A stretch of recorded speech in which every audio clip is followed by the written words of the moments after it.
Okay, hi, I'm Stuart. Adam's behind the camera as we speak, so you can't see him. But our experiment is we're going to see how yeast and sugar react when they come in contact with varying degrees of water temperature. So what we've done is we've measured out 15 grams of yeast and 20 grams of sugar into one of these, which we're going to add to these bottles, and then we're going to add lots of water temperature. This will be our control temperature, which will be about 20 degrees. From there we'll go 30 degrees, 40 degrees, 50 degrees, 60 degrees. We can maintain the temperature by using the thermometer. We'll then put the stopwatch on for half an hour, and in that time we'll monitor sort of what each bottle does, and we'll have the camera on for that whole period. So we'll be able to see how the reactions in each bottle go, and we can measure it at the end.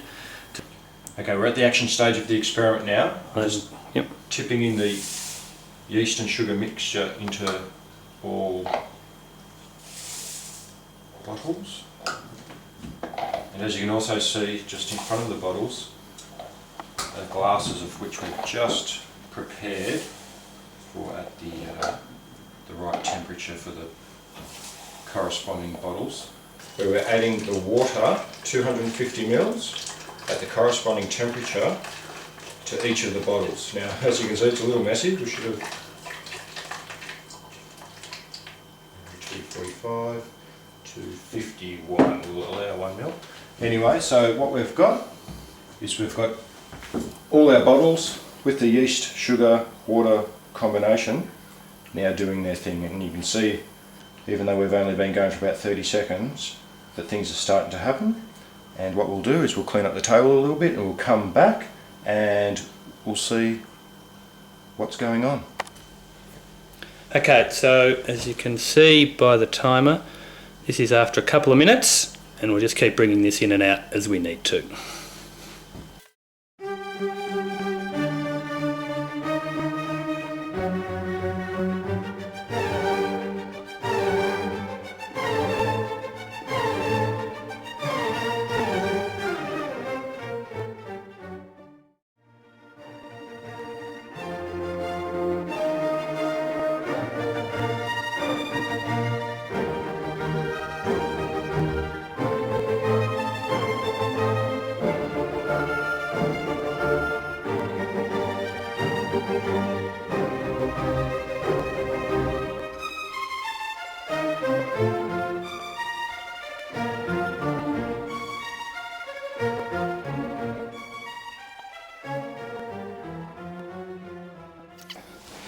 Okay, so our time now is just on 20 minutes to go. So they've had the water in them for 10 minutes, and Adam's going to go up and just give us a measurement of how far each one's come up.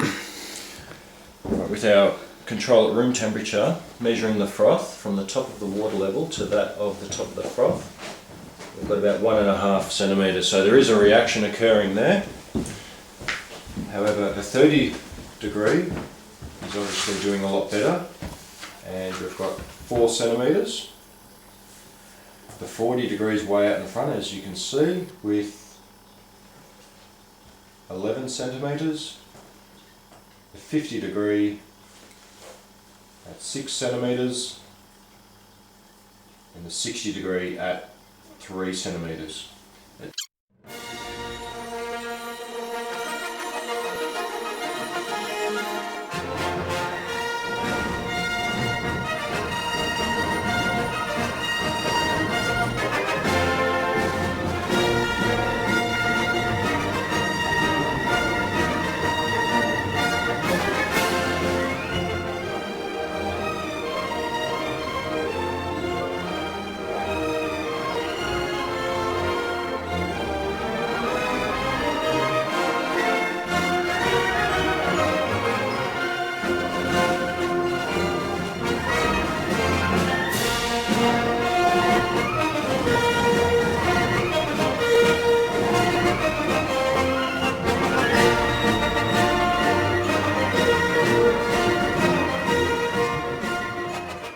Okay, here we go again. 10 minutes. So we're 20 minutes down, 10 minutes to go.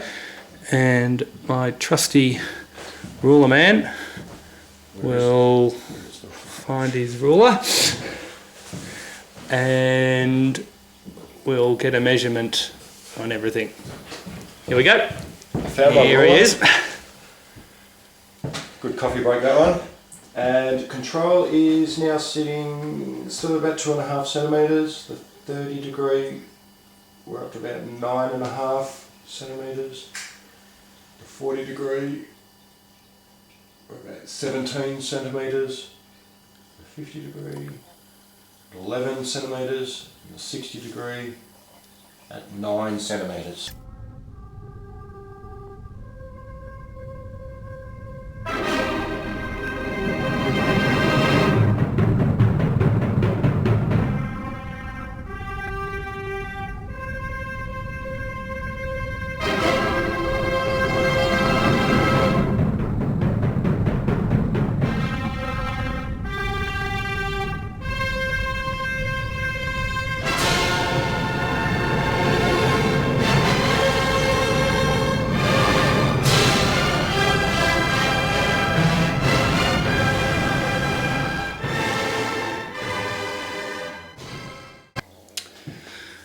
Alright, so as you can see, we've just about come to the end of our half an hour, and my sci-fi will go off. There it is. Call it. So Adam will give it the final measure. So after 30 minutes at our various temperatures, we have 4.5 centimetres for the control at room temperature. We have 13 centimetres at the 30 degrees. About 18 centimetres for the 40. As you can see, the bubbles are slowly lowering actually in the 50 degrees. We're back down to 10 centimetres, and for the 60 degrees we're at about 11, also reducing at 15 seconds. So I guess overall you can see the 30 seems to still have a fair bit in it, but the hotter on the last two, it really appears the hotter the water, it sort of goes for a while but then probably just kills it off. So I think you can see that optimum temperature looks to be 40 degrees because it's sort of kept a steady rise. 30 degrees still obviously has a bit to go. The 21 is going, but it's really struggling, and probably would still go a lot longer, but just isn't as active. And then, as I said, our sort of hotter ones at 50 degrees and 60 degrees are just starting to knock back a bit. So the water's obviously probably killing off the yeast now. So it's starting to lose its ability to sort of rise. So what would we do in future experiments? You can take this information, you can alter the amount of sugar to try and get the optimal amount of sugar per amount of yeast and water you use. You could lengthen the experiment for another half hour or ever how long to see what would continue to happen. There's just so many other variants that you could put in place to learn more about how yeast reacts. Done.